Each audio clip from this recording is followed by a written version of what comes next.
सुभाष जी, पहले तो हम ये पूछना चाहते हैं आपसे कि आप ताल कब रिलीज़ कर रहे हैं? ताल मैं अभी अभी बॉम्बे से आ रहा हूँ आपके स्टूडियो में, और रहमान साहब के साथ मैंने last night background music complete किया, और मेरे ख्याल में ये अगस्त के पहले सप्ताह या दूसरे सप्ताह में आनी चाहिए पूरे भारत में। सुभाष जी, ताल की कहानी किस तरह की है, संक्षेप में? अगर मैं कहानी बता दूंगा तो आपको फिल्म देखने का क्या मज़ा आएगा, लेकिन संक्षिप्त में ये कहानी देखने का मज़ा और ही है सर। जी हाँ, लेकिन कहानी जो है वो एक लड़की की है जो उत्तर भारत में हिमाचल प्रदेश में चंबा में रहती है, और एक फोक सिंगर हैं आलोकनाथ, उनकी 3 बेटियां हैं, और ये एक प्रेम कहानी है, लव स्टोरी है कि एक लड़की वो अपनी ज़िंदगी में 2 लड़कों को मिलती है, और वो ये देखती है कि आजकल के जो लड़के हैं उनकी नज़र में प्यार की क्या परिभाषा है, एंड उस वो अनुभव से गुज़रती है कि प्यार क्या डिवाइन है, या प्यार जो है वो एक गिव एंड टेक है, या सिर्फ लेन देन है, या प्यार एक ज़रूरत है, या प्यार एक आध्यात्मिक बात है। तो जो उस लड़की का अनुभव इस म्यूज़िकल फिल्म में जाता है ताल में, और उसकी ताल किससे मिलती है फिर, और उन तीनों में से किसकी ताल किससे मिल रही है, यही एक मनोरंजक कहानी है फिल्म ताल की। कहा जा रहा है कि ताल आपकी अब तक की सबसे बेहतरीन फिल्म है, आर्टिस्टिकली स्पीकिंग। आप क्या कहते हैं? मैं ये कहूँगा कि ताल फिल्म बनाते हुए मुझे बहुत आनंद आया, और मुझे लगा कि मैं एज ए डायरेक्टर और एज ए राइटर काफ़ी आगे बढ़ रहा हूँ, एक डेवलपमेंट है, और जो मेरी जिम्मेदारी है कि लोग चाहते हैं कि सुभाष कहीं से हम एक अच्छी फिल्म देखें और कोई भी उल जुलूल बातें ना हों उसमें, और वो जिम्मेदारी को रख के मैंने ये फिल्म बनाई, और उसमें मनोरंजन भी हो, ताकि 3 घंटे लोग उसको एंजॉय भी कर सकें, और उसमें थीम भी हो, और सिनेमाटिकली भी, टेक्निकली भी वो बहुत अच्छी फिल्म होनी चाहिए, और वो सब जिम्मेदारियां मैंने पूरी कोशिश की है।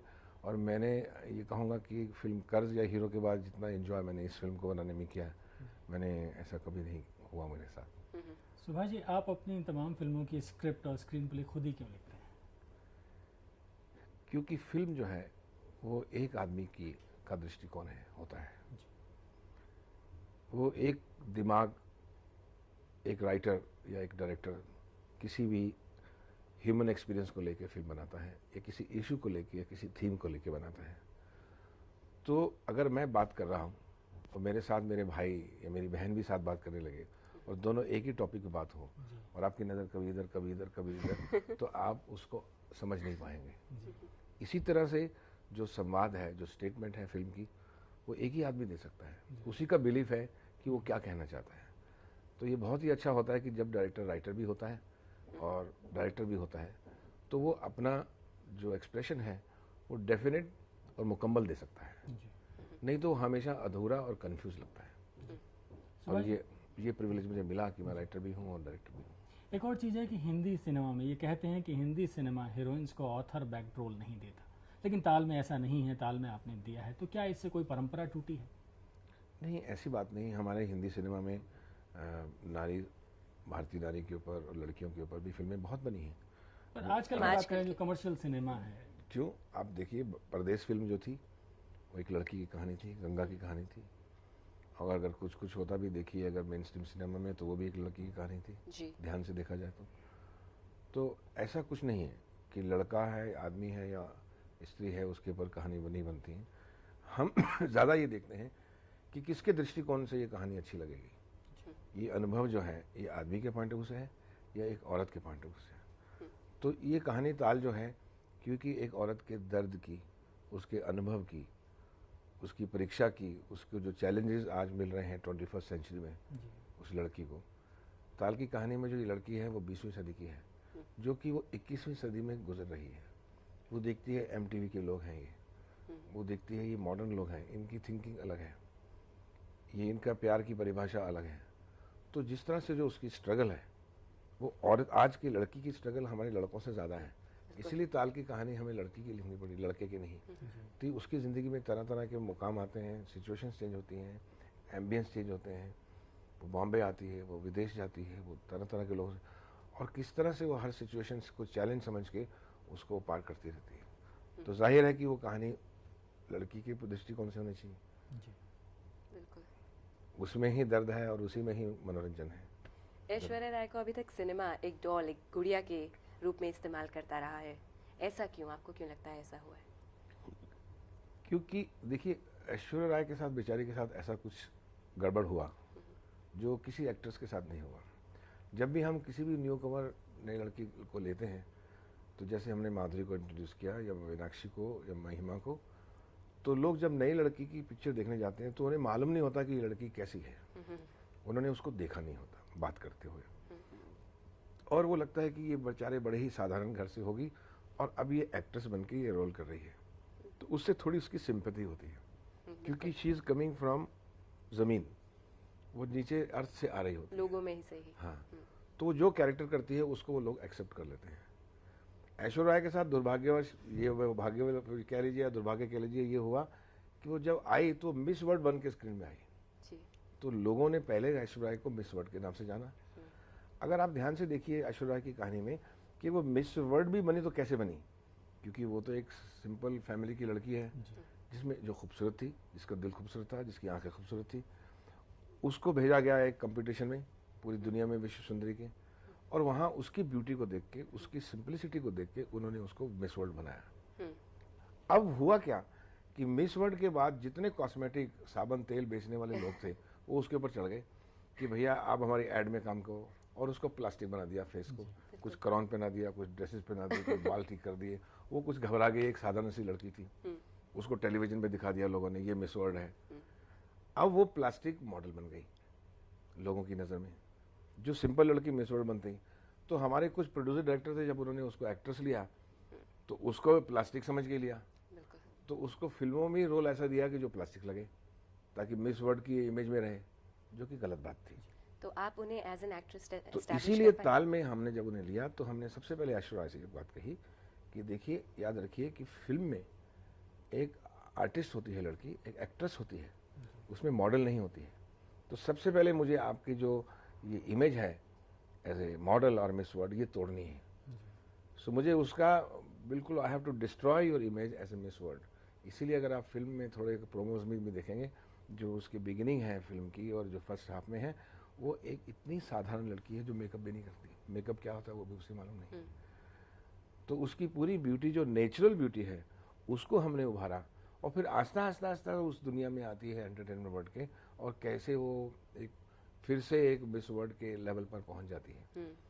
तो ये बहुत ज़रूरी होता है कि जब आप किसी भी आर्टिस्ट को लें तो, या न्यू कमर को लें, तो उसकी जो सिंप्लिसिटी है और जो उसकी आत्मिक खूबसूरती है, बात करने का तरीका, उसकी देखने का तरीका, वो बहुत सिंपल लगना चाहिए, और वही उसकी ब्यूटी है, और उसी ब्यूटी को हमने एक्सप्लॉइट किया फिल्म ताल में। सुभाष जी, कालीचरण से लेकर परदेश तक हमारे दर्शकों ने आपको, आपके काम को तरह तरह के रूपों में देखा है, तो ताल में आप किस तरह नजर आएंगे और आपका काम किस तरह नजर आएगा? अरे भैया, ये तो बड़ा मुश्किल सवाल है। ये वैसा है कि जिसको थोड़ा सा सस्पेंस रखे तो हम अच्छा है, क्यों ना हम सिनेमा हॉल में मिलें और वहाँ मुस्कुराएं एक दूसरे को मिलकर, वो अच्छा रहेगा। हमारे दर्शक वैसे क्या अलग देख पाएंगे ताल में आपकी पुरानी फिल्मों से? वो इसलिए देख पाएंगे क्योंकि मैं जो देख पाया हूँ, जब मैंने ताल बनानी शुरू की तो मैं बहुत सी चीज़ें नहीं देख पाया। एक तो मैंने कभी भी आज तक लव स्टोरी नहीं बनाई थी, कभी रोमांटिक फिल्म नहीं बनाई थी। मेरी जितनी फिल्में अगर आप देखें तो वो ह्यूमन लव पर है। माँ और दो बेटे राम लखन, सौदागर दो दोस्तों की कहानी थी, खलनायक एक क्रिमिनल और एक कॉप की कहानी थी, इसी परदेश एक लड़की की कहानी थी जो NRI की कहानी थी जो विदेश में जाना चाहती। कभी भी रोमांटिक और प्यार की परिभाषा की कहानी मैंने नहीं बनाई थी। तो ये पहली बार मैंने इस इमोशंस को डिस्कवर किया as a writer, as a director. तो मैं हर सिचुएशन में जब जाता था तो मुझे लगता था कि मैं पहली बार फिल्म बना रहा हूँ, ये हर सीन नया है मेरे लिए, हर कैरेक्टर मेरे लिए नया है। इसलिए मैंने कहा ना कि मुझे इस फिल्म में इतना आनंद आया बनाने में कि ये इमोशंस जो हैं, प्रेम की इमोशंस, जो प्यार की इमोशंस हैं, ये एक अलग है, इसमें अलग पैशन है, इसमें एक अलग कमिटमेंट है। तो इसीलिए ये फिल्म अलग इसलिए लगेगी क्योंकि मुझे अलग लगी। जितनी भी 1 साल से फिल्म बना रहा था, उसके जो 100 सीन मैंने लिए, ये इतने गाने मैंने पिक्चर्स किए, हर बार मुझे लगा कि ये कभी भी मैंने किया नहीं है। ये सुभाष घई की हर फिल्म से, परदेश से, खलनायक से बिल्कुल अलग फिल्म है। अगर मुझे ये एक्सपीरियंस हुआ है, मुझे वो दर्द हुआ है, उस सीन्स के ऊपर मैं मुस्कुराया हूँ, रोया हूँ, तो लोग भी रोएंगे, लोग भी पहली बार मुक्ता आर्ट्स ने जो है एक संगीत प्रधान फिल्म बनाई। हाँ, संगीत प्रधान तो हमारी तकरीबन सभी फिल्में होती हैं। 6 गाने तो आप सुपर हिट रहता है, डाकू की फिल्म में भी बनाते वाकई ताल है। 6 गाने तो आप डाकू की फिल्म में भी बनाते हैं और एक क्राइम फिल्म में भी बनाते हैं। म्यूजिकल तो हमारी हर फिल्म होती है। जब मैं खास अगर आप कहेंगे कि ताल म्यूजिकल फिल्म क्यों है, क्योंकि इसके जो कैरेक्टर्स हैं सब सिंगर्स हैं, डांसर्स हैं, तो पूरी इसकी जो नरेशन है फिल्म की वो इतनी म्यूजिकल है कि फिल्म जब आप देखेंगे तो पहले फ्रेम से लास्ट फ्रेम तक आपको पूरी फिल्म में एक गीत लगेगी। आपको लगेगा कि ये पूरी व्याख्या जो की है सुभाष ने, ये एक गीत की तरह है। द होल ताल फिल्म इज वन सॉन्ग। अब आप पूछिए कि ताल फिल्म जो है मैंने टाइटल क्यों रखा, इसीलिए रखा ताकि लोग ये समझें कि ताल जो है एक म्यूजिकल फिल्म है। हमारा सबसे बड़ा चैलेंज था कि लव स्टोरी के बाद कि इसका टाइटल क्या रखा जाए। टाइटल के लिए मुझे एक बहुत नफरत थी कि इसका टाइटल मोहब्बत नहीं होना चाहिए, दिल सनम जानम फलाना, हम मर जाएंगे, भिग जाएंगे, ढक जाएंगे, ढुक जाएंगे, कर जाएंगे, ये कुछ ऐसा नहीं होगा। इसी प्यार होता है, मेरा दिल है, होता है, हो रहा है, प्यार हो रहा है, प्यार नहीं होगा, क्या ये प्यार है। तो ये सब जो 10, 12, 15 टाइटल थे, इनसे मुझे घबराहट होती थी कि अगर मैंने वो ट्रेडिशनल टाइटल रखे तो मैं भी उसी तरह से एक ऑर्डिनरी फिल्म बनाऊंगा। तो फिर फिल्म करते करते तो मुझे मेरे असिस्टेंट ने कहा कि साहब ये फिल्म अगर आपकी म्यूजिकल है तो कोई म्यूजिकल नाम होना चाहिए। तब मेरे दिमाग में आया कि ताल जो है वो वाइब्रेशन है, जैसे आपकी हमारी ताल मिलती है। हम कहते हैं कि ताल से ताल मिला, भाई उनसे हमारी ताल नहीं मिलती। अगर ताल मिलती है तो प्रेम बढ़ता है। तो ये ताल एक प्रेम का ही एक रिप्रेजेंटेटिव वर्ड है। क्या आप ए आर रहमान के काम से संतुष्ट हैं? बहुत बहुत खुश हूँ मैं उनके काम से, क्योंकि ए आर रहमान जो म्यूजिक डायरेक्टर हैं वो एक पहले म्यूजिक डायरेक्टर हैं जो कि पूरे विश्व के म्यूजिक का ज्ञान उनको है।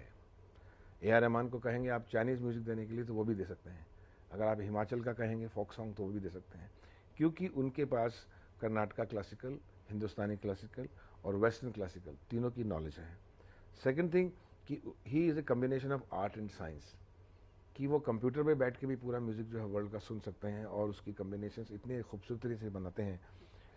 तीसरी जो सबसे खूबसूरत चीज़ है उनमें कि वो बहुत ही ईश्वर के भक्त हैं, वो बहुत नमाजी हैं और बहुत डिवाइन हैं। अगर आप देखें तो उनकी हर जगह में 786 लिखा हुआ है इसी, और कोई भी चीज़ वो अल्लाह के बिना नाम लिए शुरू नहीं करते। इसीलिए उनके गीतों में और संगीत में आप भले वो डांस नंबर हो, एक सेंस ऑफ डिवाइनिटी, एक आध्यात्मिक जो चीज़ होती है वो आप पाएंगे, स्पिरिचुअलिज्म पाएंगे। इसलिए सूफी गाना जो है हमारा इश्क बिना क्या जीना यारो, अगर आप देखिए तो जब उन्होंने गाना बजाना शुरू किया म्यूज़िक रूम में, बख्शी जी से मैं वो बोल लेके आया तो मैंने बोला ये है रहमान करना है, तो उन्होंने जब शुरू पहला रिदम बजाया तो उसमें वो मजीरा था। तो जब मजीरा शुरू होता है तो मैंने बोला भैया ये तो मरवा देगा, ये तो भजन बनाने वाला है, मुझे तो कुछ एक रोमांटिक गाना चाहिए। तो मैंने बोला रहमान आप क्या कर रहे हैं? बोले आप जरा सुनिए फिर मुझे बताइए।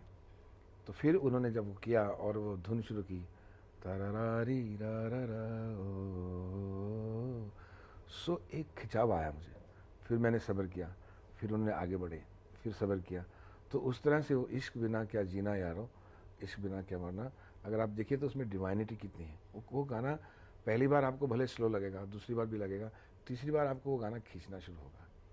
तो उसकी जो प्योरिटी है वो हमारे कैरेक्टर्स में है, हमारे फिल्म के कैरेक्टर में थी। और रहमान साहब को मैंने पूरा स्क्रिप्ट म्यूजिकली सुनाया था एज ए डायरेक्टर कि मुझे ये गीत की तरह ऐसे जाता है। तो he was very happy with the script कि ये पहली बार कोई डायरेक्टर है जो पूरा म्यूजिकल नोट्स के ऊपर एक कहानी और स्क्रिप्ट मेरे सामने लेके आया है। इसलिए उन्होंने बहुत मेहनत की। हम दोनों 58 रातें जागे हैं, क्योंकि रहमान साहब रात को काम करते हैं। रात को 8 बजे शुरू करते हैं, सुबह 7 बजे तक करते हैं। वो कहते हैं जब पूरी दुनिया सो जाती है तब मेरे में पूरी शक्ति आती है और तो मैं इस क्रिएशन में और इस रचना में मैं रम जाता हूँ। और वाकई ही रमते हैं। हमारे बेस्ट गाने जो हैं इस ताल में, आप आशा भोसले ने जो गाना गाया वो सुबह 6 बजे आके गाया, 5 बजे।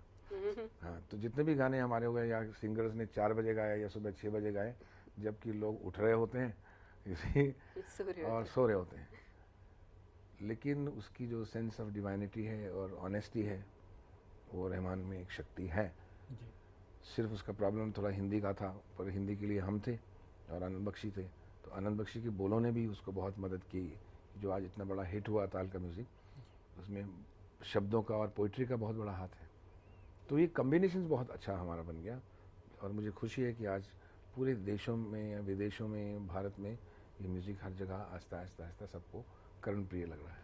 हमें पूरा विश्वास है कि म्यूज़िक की तरह म्यूज़िक तो हिट होगा ही, साथ ही ये फिट भी मेजर हिट रहेगी आपकी पुरानी फिल्मों की तरह।